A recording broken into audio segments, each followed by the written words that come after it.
আমাদের হৃদয়ে লাগছে, আমাদের ব্যথা অনুভব হচ্ছে। হে প্রভু, আমাদেরকে একবার দেখা দাও। তুমি তো বীর, আমরা যে সমস্ত পরিত্যাগ করে এসেছি, আর তোমার এক ঝলক দর্শন আমাদেরকে তৃপ্ত করে। অটতি যত ভগবান অন্নিকাম ত্রুটি বিদায়তে তাম পশ্যত কুটিরং মুদলাম শ্রীমুখঞ্চতে জজোদেক্ষিতম পক্ষমকৃতির্ষম। সেই গোবিন্দকে বলছেন, প্রভু দিবাবায় তুমি যখন বন বিহারে যাও, সেই সময় আমরা এক তোমাকে দর্শন করবার জন্য ব্যস্ত হয়ে থাকি। ওই এক পলক দর্শন করে অপেক্ষায় থাকি কখন তুমি ফিরে আসবে। ওই এক পলক দর্শন না পেলে যেন যুগের মনে হয় যুগবৎ। আর আজ আমরা সমস্ত ত্যাগ করে তোমার কাছে এসেছি, আর তুমি আমাদেরকে ত্যাগ করে মনে মনে বিহারে চলে যাচ্ছ। প্রভু, এই অবলা, এই কৃপণয়া দাসী, বিনা মূল্যের দাসী, এই দাসীদেরকে আপনি দর্শন দিয়ে এমনি করে করে দিবি প্রার্থনা করছে। ভগবান বলছে, গোপী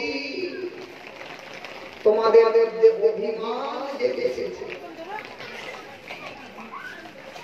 অভিমান, আর অভিমান যেখানে সেখানে না রহে ভগবান। তাই তো যদি অভিমান জাগে, দুটো টাকা এক জায়গায় করেছিলেন, অভিমান হয়ে গেছে। দুতলা বাড়ি বানিয়েছেন, অভিমান হয়ে গেছে। লোকটা বড় অভিমানী হয়েছে। কালকে যখন বড় হরি হরি আওয়াজ করেছে, কি হলো, অমুক বাবু চলে গেছে। তাহলে কি হলো, কোথায় থাকবে? এই বেলুনে ঝুলছে, কখনো ফটাস ফটাস করছে না? ওই রকম এই বেলের মতো সব বসে আছে। কে কখন ফুটে যাব, কি কখন ফুটে যাব তার কোনো ঠিকানা নাই। ওই বেলের মতো ফুলে কেউ অভিমান করে, বেলুনটা যেতে কখনো ফুটবো না, তেমনি নাই কি? সেই অভিমান ভগবান থেকে দূরে শেষে কোন অভিমান করবে না। অভিমান ভজনে প্রবৃত্তি বিষয়ে অনাসক্ত অন্তরে বাহিরে নিষ্ঠত সদা নির্মিত দিলাম অভিমান। ভগবান বললেন, গোপী তোমাদের হৃদয়ে অভিমান, তাই আমি অনুধান করেছি। গোপী বলছেন, প্রভু যদি অভিমান বিষ ভরেছে আমাদের হৃদয়ে, তাহলে তোমার এই যে ছোট ছোট ছোট চরণ কালী নাগের মাথা করে নির্মিত করে তার সমস্ত বিষ বপন করিয়েছিল।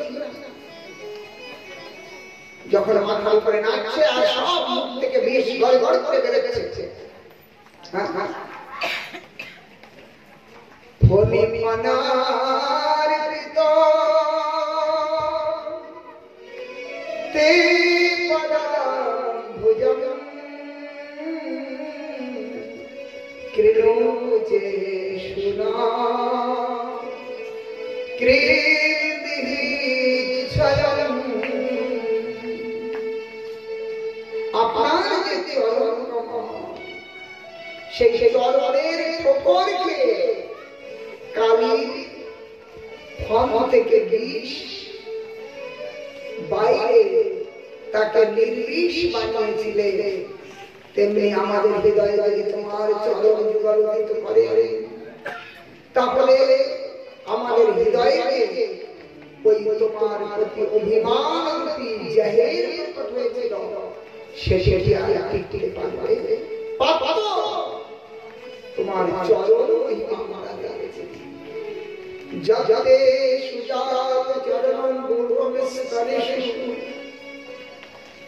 ভীতা প্রিয় যদি কল্প শেষে তেনা তবে মানুষের যাতে বতায় তেনা তুমি শেষে কুরবান ব্রহ্মতে ভবদায়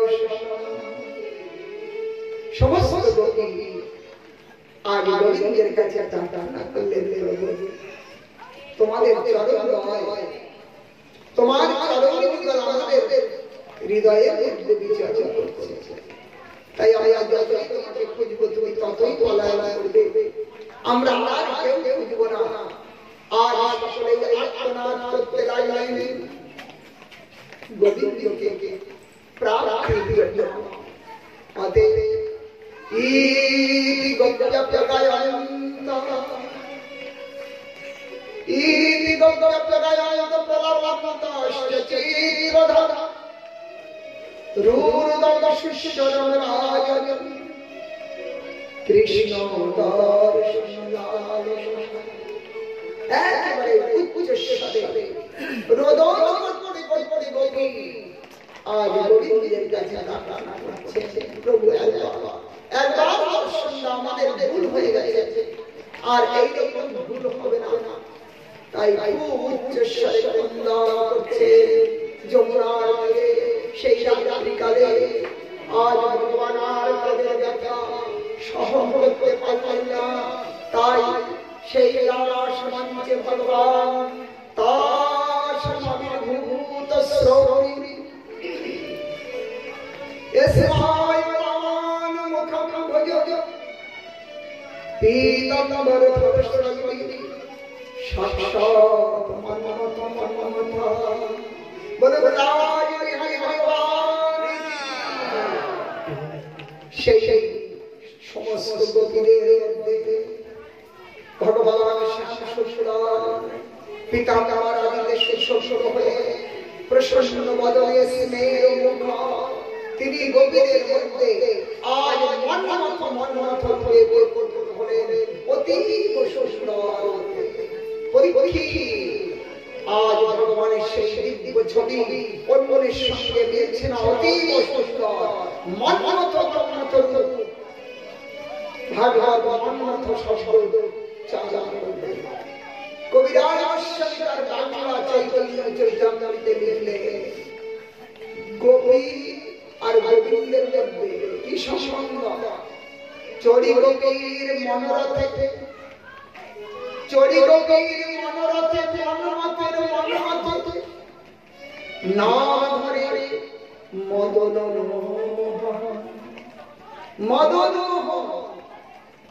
মদনে কাঁদে এই জগতের পিপিলিকা থেকে ব্রহ্মা পর্যন্ত সবাইকে মোহিত করে রেখেছে মদন সবাই মোহিত কিন্তু ওই মদন যাকে দেখে নিজে মোহিত হন তার নাম হলো মদন কে সে এই মন্মথ মনকে যে মথন করে মদন তার মনকে মথন করা রূপে গোবিন্দ তাই তার নাম মদন মোহন মন্মথ রূপে প্রকটিত হলেন বলো রাজ হরি ভগবান কি গোপী ভগবানকে পেয়ে বিশ্বাস করতে পারলেন না সত্যি কি না কল্পনা করছি তাই সেই গোবিন্দকে নেত্র ভরে দর্শন করে নেত্র বন্ধ করে আসনে বসে গেলেন হৃদয়ে সিংহাসনে সেই বিগ্রহ রেখে চোখ বন্ধ করে গোপী জানি বলছেন দেখি এইবার তোমার কেমন শক্তি আছে ভিতর থেকে পালিয়ে যাবে কোন গোপী ভগবানের পীতাম্বর ধরলেন কোন গোপী হস্ত ধরলেন কোন গোপী চরণ কেউ অলোক নজরে দেখছেন আর ভগবানকে বললেন প্রভু এটি কি তোমার উচিত হলো আমরা সর্বস্ব ত্যাগ করে তোমার কাছে এসেছি আর তুমি আমাদেরকে পরিত্যাগ করে মনে মনে ভ্রমণ করছো ভগবান বললেন আমি তোমাদেরকে অনুসন্ধান করেছি তার একটি কারণ আছে। সেই কারণটি কি বলবো? বলে বলো বলো বললো, যেমন আমার প্রতি তোমাদের যে অনুরাগ, সেই অনুরাগের প্রবলতা বাড়ানোর জন্য, জগৎকে দেখানোর জন্য গভীর কৃষ্ণের প্রতি যে অনুরাগ, সেই অনুরাগের তুলনা এই জগতে হয় কিনা, আছে কিনা, হতে পারে কিনা দেখানোর জন্য আমি তোমাদের থেকে অন্তর্ধান করেছিলাম। কেমন ভগবান একটি উদাহরণ দিলেন। যেমন একটি গরিব ব্যক্তি বহু কষ্ট করে কিছু টাকা করেছে, তাহলে সেই ঘন্টার প্রতি তার বড় আশা, তাই তো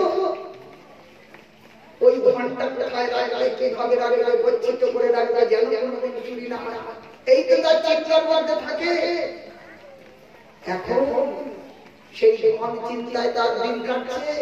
ওই ধনটা যদি চুরি হয়ে যায়, তাহলে ওই দরিদ্রের যেমন ওই ধন পাওয়ার জন্য কি লালসা হয়, কোথায় গেলে পাবো, কি করলে পাবো, যেমন প্রবল চেষ্টা, তেমনি গভীর ধন গোবিন্দ। তাই তো সেই ধন ব্যতীত তোমরা কিছু জানো না, দিন রাত গোবিন্দের চিন্তা করছো।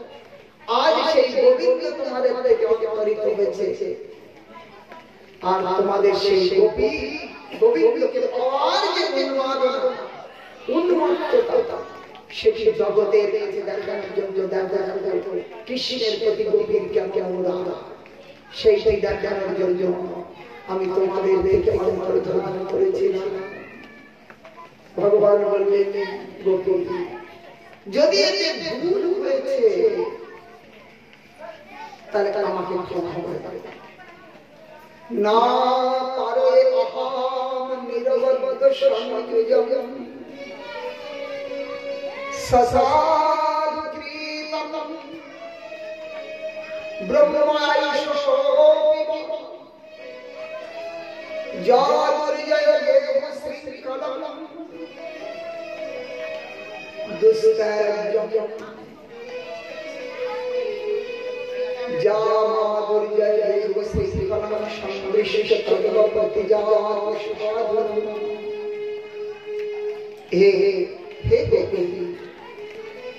আমার যদি ব্রহ্মার মতো লম্বা আয়ু হয়, তথাপিও তোমাদের ঋণ থেকে আমি মুক্ত হতে পারবো না। তোমরা নিজে আমাকে ক্ষমা করে দাও। তোমরা যেমন সর্বস্ব বিসর্জন দিয়ে আমার কাছে এসেছো, আমি সর্বস্ব ত্যাগ করে তোমাদের কাছে যেতে পারি না। আমি যে প্রতিজ্ঞা করে রেখেছি যে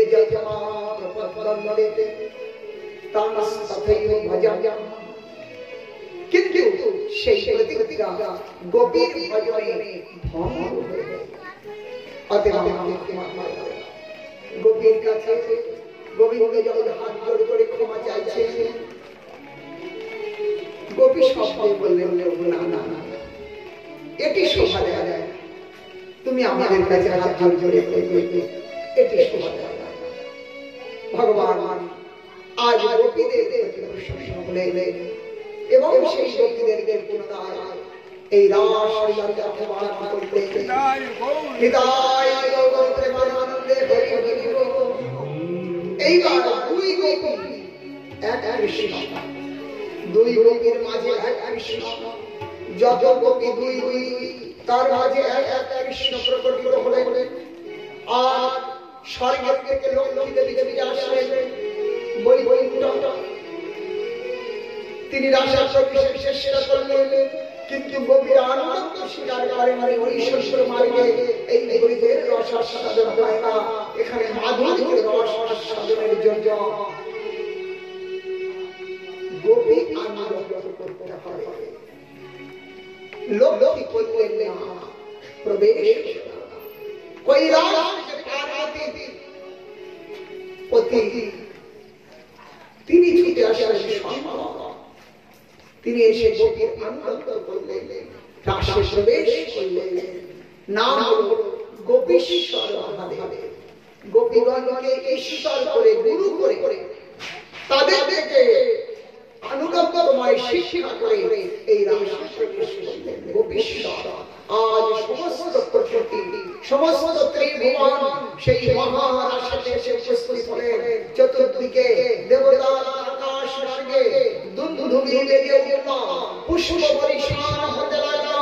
আজ গোবিন্দ দুই কবি নিয়ে এক কবি এই রকম নিত্যদিন আনন্দে আজ সুখদেব দর্শনীরা তিনি যেন দেশ মন্দির থেকে আজ গোবিন্দের রাধা নাচে কৃষ্ণ নাচে নাচে গোপীশ্বর, রাধা नाचे कृष्ण नाचे नाचे गोपीश्वर, मन मेरा बन गयो रे सखी पावन वृंदावन, ओ मन मेरा बन गयो रे सखी पावन वृंदावन, मन मेरा बन गयो रे सखी पावन वृंदावन, हे मन मन गयो रे सखी पावन वृंदावन। राधा नाचे कृष्ण नाचे नाचे गोपीश्वर, राधा नाचे कृष्ण नाचे नाचे गोपीश्वर, मन मेरा बन गयो रे सखी पावन वृंदावन, ओ मन मेरा बन गयो सखी पावन वृंदावन।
मिल गए रस के पावन वृंदावन ओ मन मेरा बन गए रस के पावन वृंदावन ओ मन मेरा बन गए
মায়েরা একটু শান্ত হয়ে বসুন না,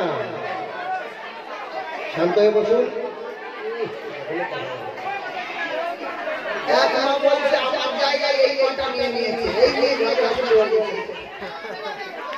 জায়গায় বড় হয়েছিল তাই না?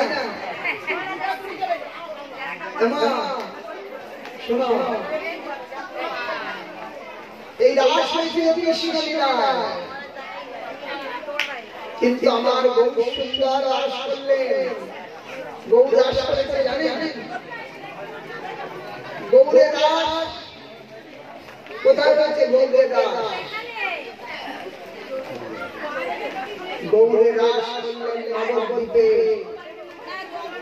শ্রীবাস অঙ্গনেতে। সংকীর্তনের রাসস্থলী শ্রীবাস অঙ্গন। গেছেন মায়াপুরে আপনারা? নবদ্বীপ মায়াপুর কারা কারা যান নাই? হাত তুলুন দেখি। নবদ্বীপে যান নাই কারা কারা? এখনো যান নাই? যাওয়ার ইচ্ছা আছে? কাছেই নেই নবদ্বীপ। নবদ্বীপে হাজার ত্রিভুবনে নাই, নবদ্বীপের মতো ধাম ত্রিভুবনে নাই। সেই নবদ্বীপে ভগবান শ্রীকৃষ্ণের গৌর রূপে যখন আসা হলো, তখন তিনি শ্রীবাস ঠাকুরের অঙ্গনে এই সংকীর্তন রাস করলেন। ওই বৃন্দাবনের রাসে সেখানে সকলের অধিকার। ওই রাসে সবাই আসতে পারেন না, কেবল যারা সেই কাকারায় পূজা করেছিলেন, কৃষ্ণ যাদের বস্ত্র হরণ করেছিলেন, সেই তারাই ওই রাস ছিলেন। কিন্তু আমার গৌর এত উদার যে তিনি এসে রাস করলেন হরিনাম সংকীর্তনের মহারাস। সেই রাসে আর বাদ বিচার করেন না। এখানে অন্ধ, খোড়া, বোবা, টেরা যেই হোক না কেন, আমার সেই গৌরের চরণ দিয়ে পড়েছে, হা নিতাই হা গৌর বলে দুহাত তুলেছে। আর মহাপ্রভু তাদেরকে একেবারে প্রেম দিয়েছেন। হরে কৃষ্ণ হরে কৃষ্ণ কৃষ্ণ কৃষ্ণ হরে হরে, হরে রাম হরে রাম রাম রাম হরে হরে। সেই রাসস্থলী গৌরের রাস এখানে সবাইকে কেনে। সেই রাস শব্দের অর্থ রসনা সমস্যা রস। এই জগতে বহু রকমের রস আছে, রস মানে আনন্দ প্রদান। এই সমস্ত রস আমাদের তৃপ্তি দেয়। এই সমস্ত রস যেখানে সম্মিলিত হয় সেই রসকে বলা হয় রাস। রসানাম সমস্ত রসের মিলনকে রাস। শান্ত রস, দাস রস, শশব রস, বাৎসল্য রস, মধুর রস, সেই রস। এই রস এই জগতের রসের সঙ্গে মিলবে না। আমরস, কাঁঠাল রস নয়, এই রস সেই রস যে রস আস্বাদনে জীবের এই জগতের প্রতি মোহ থাকে না। ভগবান সেই রাস মহোৎসব এবং এই রাসে কৃষ্ণ খুব নৃত্য গীত করলেন। গোপীরা গোবিন্দের প্রতি অনুরাগী হয়ে উঠল। এই রাস ব্রহ্মার এক দিবস কাল পর্যন্ত হয়েছিল। ওই সমস্ত গোপী ধারণ করে গোবিন্দ তাদের বাড়িতে গিয়ে তাদের কাজ সমাধান করলেন। আবার এক রূপে তিনি ওই গোপীদের সঙ্গে রাস মহোৎসবে থাকলেন। এমনি করে এই রাস সমাপন হল। সুখদেব গোস্বামীকে জিজ্ঞাসা করলেন, প্রভু এই রাসের ফল কি? সুখদেব গোস্বামী বললেন, বিঘ্নিতাম ব্রজবধূভিঃ বিরদাঙ্গ বিষ্ণু শ্রদ্ধান্বিতঃ শ্রুণুয়াৎ অতবর্ণের্যঃ ভক্তিম পরম ভগবতী প্রতিলব্ধ কামম হৃদিরঙ্গ আশু অপহরতি অচিরে ধীরং। এই রাস মহোৎসব গুরু বৈষ্ণবের আনুগত্যে যদি কেউ শ্রবণ করে অথবা কেউ যদি বর্ণন করে আনুগত্যময় হয়ে, তাহলে ভক্তি পরাম ভগবতী ভগবানের চরণে পরাম ভক্তি লাভ হবে। পরামে উত্তম শ্রেষ্ঠ শ্রেষ্ঠ ভক্তি লাভ হবে। আর আমাদের হৃদয়ে কাম আছে, কাম যে আমাদের জন্ম জন্মান্তর দাস করে রেখেছে, কাম ক্রোধের দাসী হয়ে লাথি খাচ্ছি আমরা, সেই কাম রোগ আমাদের হৃদয় থেকে কেটে যাবে। হৃদরোগ আশু অপহরতি, হৃদরোগ মানে